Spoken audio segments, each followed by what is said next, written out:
ఈరోజు నరక చతుర్దశి, దీపావళి 2 పర్వదినాలు కలిసి వచ్చినాయి. ఈ సందర్భంగా సంవత్సరం మొత్తం విశేషంగా కలిసి రావాలంటే ఎలాంటి ప్రత్యేకమైన విధి విధానాలు పాటించాలో నేటి శుభం లాభం అనే శీర్షికన పరిశీలిద్దాం. ప్రధానంగా ఈరోజు మధ్యాహ్నం 1:37 వరకు చతుర్దశి తిథి ఉంది. అంటే సూర్యోదయానికి చతుర్దశి తిథి ఉంది. కాబట్టి నరక చతుర్దశి విధి విధానాలు పాటించాలి.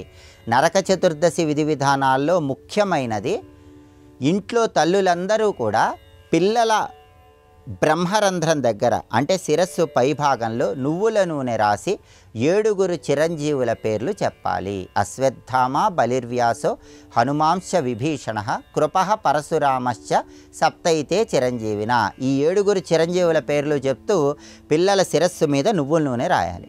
ఆ తర్వాత ఇంట్లో పిల్లలు పెద్దలు అందరూ కూడా శరీరానికి నువ్వుల నూనె రాసుకుని అభ్యంగన స్నానం చేయాలి, తలంటు స్నానం చేయాలి. నరక చతుర్దశి, దీపావళి ఈ 2 రోజుల్లో కూడా అభ్యంగన స్నానం చేయాలని ధర్మశాస్త్ర గ్రంథాలు చెప్తున్నాయి.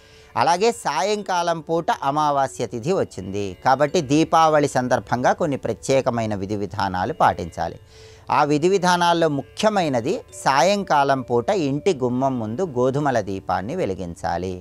గోధుమల దీపాన్ని ఎలా వెలిగించాలంటే, మీ ఇంటి గుమ్మం ముందు గోధుమలు కుప్పలాగా పోసి ఆ గోధుమల కుప్ప మీద ఒక మట్టి ప్రమిద ఉంచి నువ్వుల నూనె పోసి ఒత్తులు వేసి దీపాన్ని వెలిగించాలి. దీన్నే గోధుమల దీపం అంటారు. ఈ గోధుమల దీపం సాయంకాలం నుంచి రాత్రి వరకు కొండెక్కకుండా వెలిగేలా చూసుకోవాలి. అంటే పెద్ద ప్రమిదలో దీపాన్ని వెలిగించాలి. అలా చేస్తే లక్ష్మీ కటాక్షం సంపూర్ణంగా ఉంటుంది. ఆ దీపం కొండెక్కిన తర్వాత దీపం వెలిగించటానికి ఉపయోగించిన గోధుమలు మర్నాడు నానబెట్టి గోమాతకు ఆహారంగా తినిపించవచ్చు, లేదా ఎక్కడైనా పారే నీళ్లలో విడిచిపెట్టవచ్చు, లేదా ఎవరూ తొక్కని చోట మొక్కల్లో వేయవచ్చు.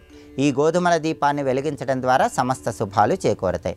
అలాగే దీపావళి రోజు అర్ధరాత్రి 12 గంటలకి అలక్ష్మీ నిస్సరణం అనే ఒక ప్రత్యేకమైన విధి విధానం పాటించాలి.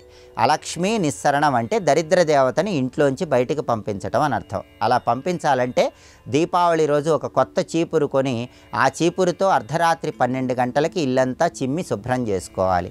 ఆ తర్వాత రాళ్ల ఉప్పు కలిపిన నీళ్లతో ఇల్లంతా తడిగుడ్డ పెట్టుకోవాలి. దీన్నే అలక్ష్మీ నిస్సరణం అంటారు. ఇది చేసిన తర్వాత నిసి పూజ అనే పేరుతో లక్ష్మీదేవిని పూజిస్తే సంవత్సరం మొత్తం కాలి అందెలు గల్లు గల్లుమని మీ గృహంలో లక్ష్మీదేవి ఆనంద తాండవం చేస్తుంది.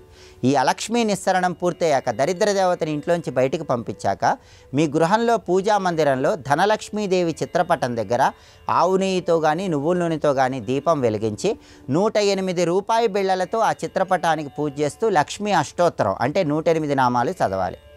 ఆ తర్వాత కర్పూర హారతి ఇచ్చి తీపి పదార్థాలు లక్ష్మీదేవికి నైవేద్యంగా సమర్పించాలి. ఈ పూజ అంతా కూడా అర్ధరాత్రి 12 తర్వాత పూజా మందిరంలో చేయాలి. దీన్ని నిసి పూజ అనే పేరుతో పిలుస్తారు. కేవలం దీపావళి రోజు అర్ధరాత్రి పూట మాత్రమే ఈ ప్రత్యేకమైన 108 రూపాయి బిళ్ళల పూజ, నిసి పూజ నిర్వహించాలి. అలాగే నిసి హోమం అని ఒక ప్రత్యేకమైన హోమం ఉంటుంది. దీపావళి అర్ధరాత్రి పూట నిసి హోమం అనే పేరుతో లక్ష్మీ హోమాన్ని నిర్వహిస్తారు. దానివల్ల కూడా విశేషమైనటువంటి లక్ష్మీ కటాక్షం కలిగి ధనాకర్షణ, జనాకర్షణ పెంపొందింపజేసుకోవచ్చు.